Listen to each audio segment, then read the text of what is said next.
कोई भी सुनने वाला नहीं है। राशन कार्ड के लिए लोग भटक रहे हैं, गरीबों के गरीबी रेखा में नाम नहीं जुड़ पा रहे हैं, प्रधानमंत्री आवास इनको नहीं मिल पा रहे हैं, न तो उनके जमीन प्रधानमंत्री आवास की पैसा मिल पा रहा है उनको। प्रधानमंत्री आवास उनको मिल रहे हैं जो भारतीय जनता पार्टी के कार्यकर्ता हैं, जो भारतीय जनता पार्टी के पदाधिकारी हैं, जो बड़े लोग हैं।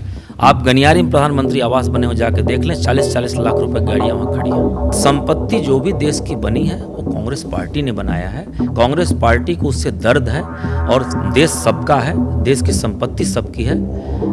उसमें भारतीय जनता पार्टी के लोग कुछ अराजक तत्व ऐसा कर रहे हैं और नाम कांग्रेस का लगाने का प्रयास कर रहे हैं। और यदि सिंगरौली नगर निगम की जनता हमें आशीर्वाद अपना प्रदान करेगी तो हम नई सिंगरौली, विकसित सिंगरौली बनाने का जो एजेंडा लेके मैं चल रहा हूं, उसका पूरा प्लान मेरे पास है।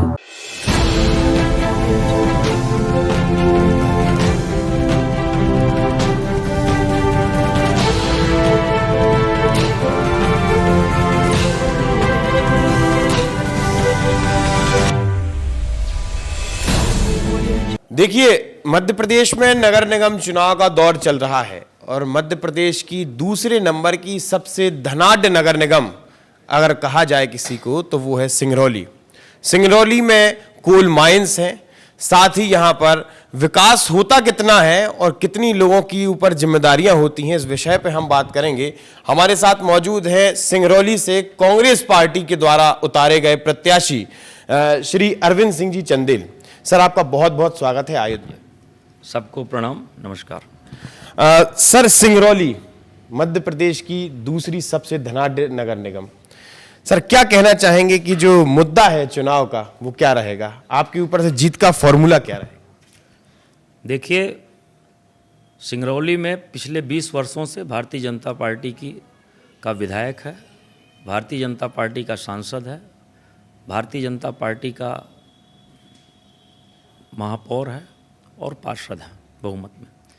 लेकिन विकास के नाम पे शून्य है।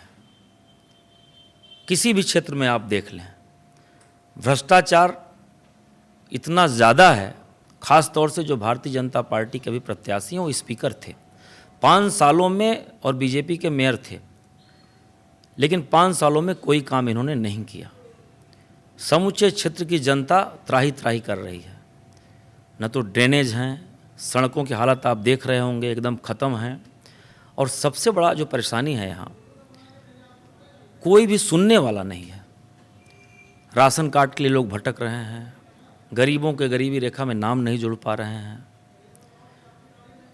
प्रधानमंत्री आवास इनको नहीं मिल पा रहे हैं, न तो उनके जमीन प्रधानमंत्री आवास की पैसा मिल पा रहा है उनको।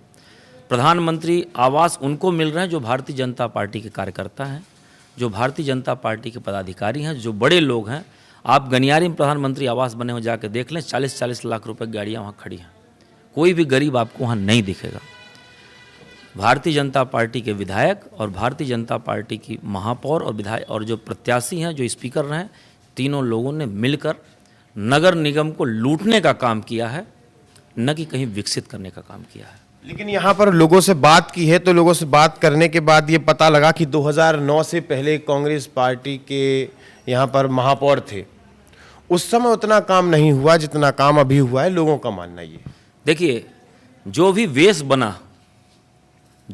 बना 2000 से लेके 2005 तक हमारी कांग्रेस पार्टी की आदरणीय श्रीमती रेणु शाह जी महापौर थीं। जो भी सड़कों का जाल बिछा वार्ड वाइज, चूँकि यहाँ का जो नगर निगम है काफ़ी फैला हुआ क्षेत्र में है, आबादी कम है लेकिन फैला हुआ काफ़ी क्षेत्र में है, तो हर गली मोहल्ले कूचे तक सड़कों का जो जाल बिछा, ड्रेनेज बने, स्ट्रीट लाइट लगी, वो सब कुछ दिन कांग्रेस की है। भारतीय जनता पार्टी उसमें सिर्फ एक काम की है कि इन्होंने 500 करोड़ का सीवरेज का जो टैंकर, सीवर लाइन का जो टेंडर हुआ था, उस टेंडर के थ्रू समुचे सिंगरौली की सड़कों को तोड़वा के पाइपलाइन दड़वा दिया, पूरी सड़क खत्म हो गई। इनका इतना ही विकास है। अभी तक कहीं भी 4 साल हो गया सिविल लाइन चालू नहीं हुई। नल जल योजना थी, नल जल योजना कांग्रेस के ज़माने की थी, केवल उसको स्टार्ट करना था, 15 साल इन्होंने स्टार्ट नहीं कर पाए। फिर 15 महीने जब कांग्रेस की सरकार बनी तो हमारे पूर्व मंत्री आदरणीय श्री कमलेश्वर पटेल जी आके उसका उद्घाटन थे, उस वक्त के तत्कालीन मंत्री थे। उद्घाटन हुआ, पानी का चालू हुआ और जैसे इनकी सरकार आई, जैसे ही पुनः भारतीय जनता पार्टी की सरकार बनी, फिर नल जल योजना बंद हो गई। टंकियाँ बनी हुई हैं, बहुत सारी टंकियाँ बन गई हैं, उसमें पैसों का बंदरवाट हुआ है, लेकिन पानी का सप्लाई कहीं नहीं मिल रहा है लोगों को। अब जरा राष्ट्रीय मुद्दे की बात करते हैं, चूंकि राष्ट्रीय मुद्दों पर भी हम चर्चा करेंगे। इस समय पूरे देश में अग्निपथ योजना के बारे में एक माहौल बना हुआ है। आप ही की पार्टी के नेता राहुल गांधी ट्वीट कर रहे हैं, लेकिन उनसे लोगों से ये अपील नहीं कर रहे कि सरकारी जो संपत्ति है उसे नुकसान न पहुंचाएं, बल्कि उनके साथ खड़े हुए नजर आ रहे हैं। ऐसे ही आपकी प्रियंका गांधी भी, जो कांग्रेस पार्टी की जो राष्ट्रीय महासचिव है, इस बारे में क्या? नहीं, बिल्कुल हमारा राष्ट्रीय नेतृत्व इस तरह का नहीं कर रहा है। चूंकि कांग्रेस, उन्होंने ट्वीट किया है, ट्वीट डाला है क्या कि आप इसके नहीं, वो इसके विरोध में कर रहे हैं, लेकिन लोगों से ये अपील नहीं। अग्निपथ के विरोध में तो करेंगे, गलत निर्णय हुआ तो, गलत डिसीजन के विरोध में तो हम खड़े रहेंगे। और संपत्ति जो भी देश की बनी है वो कांग्रेस पार्टी ने बनाया है, कांग्रेस पार्टी को उससे दर्द है, और देश सबका है, देश की संपत्ति सबकी है। उसमें भारतीय जनता पार्टी के लोग, कुछ अराजक तत्व ऐसा कर रहे हैं और नाम कांग्रेस का लगाने का प्रयास कर रहे हैं। तो कांग्रेस पार्टी इस बात का विरोध क्यों नहीं कर रही कि सरकारी संपत्ति को नुकसान ना पहुंचाया जाए, या सरकारी संपत्ति को जो नुकसान पहुंचाया जा रहा है वो गलत है? नहीं नहीं, ये बिल्कुल हम ऐसा विरोध कर रहे हैं, ऐसा नहीं है। सरकारी संपत्ति का किसी को नुकसान पहुंचाने का अधिकार नहीं है और न नुकसान पहुंचाना चाहिए। लेकिन जिस तरह से हिटलरशाही केंद्र की सरकार और स्टेट की सरकारें कर रही हैं, ये उचित नहीं है, बिल्कुल अनुचित है। नेशनल हेराल्ड मामले में आप देखें कि कोर्ट ने उसको बंद कर दिया था, फिर उनके पास आज तक कोई मुद्दा नहीं मिला। कितनी जांच राहुल गांधी की और सोनिया जी की इन्होंने कराया, कोई जांच नहीं मिला। तो जनता का ध्यान भटकाने के लिए पुनः नेशनल हेराल्ड का मुद्दा इन्होंने उठा दिया। सिर्फ देश को ये बेच रहे हैं, संपत्तियों को ये बेच रहे हैं। आप देख रहे हैं कि समूचे देश में पेट्रोल पंप बंद हैं, डीजल पंप बंद हैं, डीजल पेट्रोल लोगों को नहीं मिल पा रहे हैं, काफ़ी परेशानियों का सामना लोगों को करना पड़ रहा है। सरकार क्या कर रही है? ऐसी स्थिति कभी उत्पन्न नहीं हुई थी कि देश में डीजल पेट्रोल न मिले लोगों को। लगभग सिंगरौली में हमें लगता है कि 30 से 40 पेट्रोल पंप रोजाना बंद रहते हैं। एक बंद होता है, 2-3 दिन बाद उसका चालू होता है, फिर 2-3 बंद हो जाते हैं। लेकिन ये महंगाई वाली बात है, ये जनता भी इससे चूंकि नाराज़गी है, लोग भी अपना मत देते हैं। लेकिन बात की जाए रीवा में भी परसों की एक घटना है कि यहाँ पर कुछ लोगों ने रेल को जलाने की कोशिश की थी, लेकिन उनको पकड़ लिया गया था। इसकी मुझे जानकारी नहीं है, लेकिन आप रीवा से सिंगरौली आए होंगे, सीधी सिंगरौली, तो आपको समझ में आज आ गया होगा कि भारतीय जनता पार्टी का विकास क्या है। पिछले 2006 में जब तत्कालीन भूतल परिवहन मंत्री आदरणीय कमलनाथ जी थे, तो उन्होंने 4000 करोड़ के सड़क की सौगात रीवा टू रांची को दिया था और वो सड़क बनना चालू हुई। इसके बाद भारतीय जनता पार्टी की सरकार बन गई। आज तक सड़क की स्थिति आप देख सकते हैं, किस तरह से लोगों का आना जाना दुभर हो गया है। और अब तो जो ट्रेनें कांग्रेस गवर्नमेंट ने आज तक सिंगरौली को जोड़ा था, चलाया था, इनके आने के बाद रोजाना स्थिति यह है कि 8 घंटे 7 घंटे ट्रेन लेट हो रही हैं। किसी ट्रेन का सही रोटेशन नहीं, किसी भी ट्रेन को कभी बंद कर दिया जाता है। एक इंटरसिटी चली थी, वो भी बंद कर दी गई। तो आवागमन का हमारे यहाँ बहुत बड़ा परेशानी है लोगों को। सिंगरौली सीधे कट गया है, सड़क भी नहीं है और रेलवे का भी जो आवागमन है वो भी समाप्त है। चूंकि सिंगरौली बड़ी नगर निगम है, आपकी कहे अनुसार यहाँ विकास नहीं है, तो आपने एक मॉडल बनाया होगा कि किस प्रकार से सिंगरौली को इंदौर से भी आगे निकालें, भोपाल से भी आगे निकालें। चूंकि यहाँ पर रोजगार है, यहाँ पर शिक्षा है। शिवराज सिंह जी ने 15 साल पहले आके सिंगरौली में भाषण दिया था कि सिंगरौली को सिंगापुर बनाएंगे। आम जनता से जाके आप पूछ लें कि सिंगरौली सिंगापुर बनी, आम जनता ये कहती है कि सिंगरौली नंगापुर बन गई। सिंगरौली को सिर्फ और सिर्फ लोग लूट रहे हैं।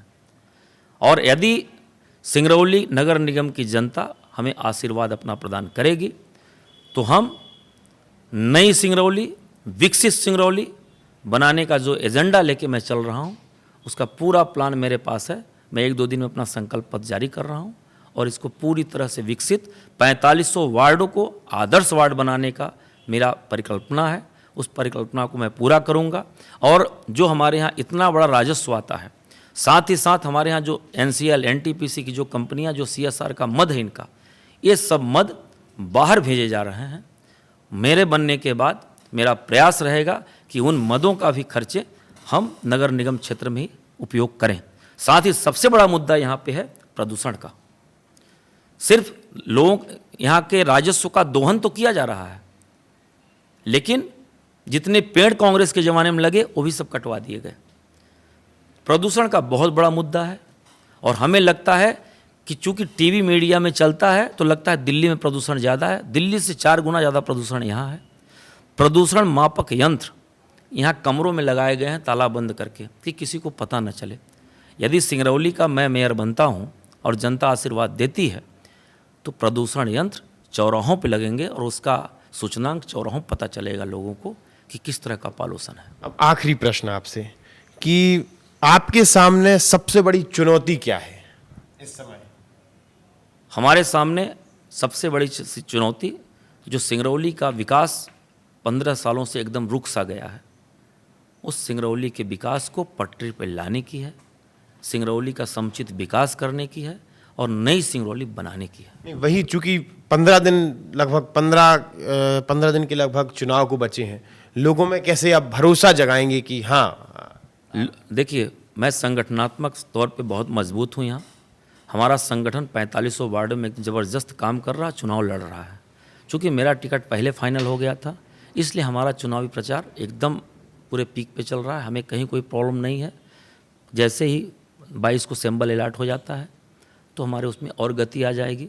24 को माननीय यशस्वी पूर्व मुख्यमंत्री आदरणीय कमलनाथ जी आ रहे हैं, 28 को आदरणीय अजय सिंह राहुल भैया आ रहे हैं, 30 को आदरणीय कमलेश्वर पटेल जी आ रहे हैं।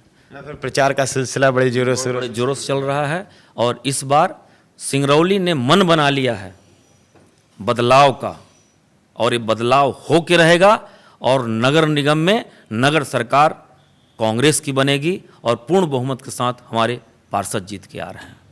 तो ये थे हमारे साथ सिंगरौली नगर निगम के कांग्रेस प्रत्याशी अरविंद जी, जिनका ये कहना है कि हमारी तैयारी पूरी है। साथ ही जो भारतीय जनता पार्टी की सरकार में जो पूर्व नगर निगम के कार्यकाल में जो काम हुआ है उससे जनता संतुष्ट नहीं है। इस वजह से जनता ने ये मूड बना लिया है कि इस बार आपको जिताकर लेके जाएंगे।